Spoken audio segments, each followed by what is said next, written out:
Hello guys. तो देख सकते हैं आप लोग फिर से आम के बगीचा में आम लेवे खातिर आ गई बनी। बैटरी डिस्चार्ज वाला रहता देखा जाता है आम पूरा बिनाइल बाटे। बहुत सारा चुवल यहाँ आम बा। इतना खूबसूरत खूबसूरत देखा जाए फाटल हर चीज़ बाटे बहुत इतना खूबसूरत। तो गाइस इतना अच्छा चीज़ बा एकदम जाइए आम लटकल बा इतना खूबसूरत खूबसूरत। तो गाइस मस्त देखा जाता है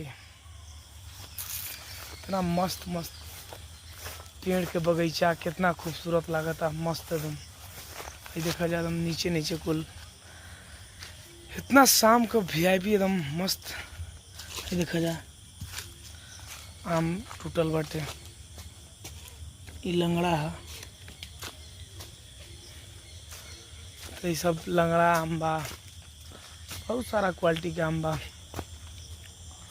बहुत सारा एकदम इतना पेड़ बाटे एकदम मस्त एकदम इतना मीठा लागेला आम ये बगीचा में। हर साल लगता कि 50 किलो 50 60 70 किलो चलिए जाला। तो देखा जाए तो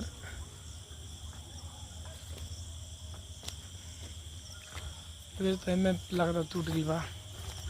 हयर देखा होता नहीं इतना खूबसूरत बगीचा पूरा हरा भरा एकदम मस्त।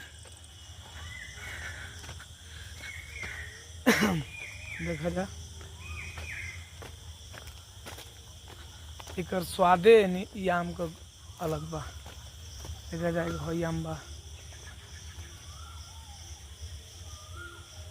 देखो कुछ पाकल बा देखो चुअता ये आम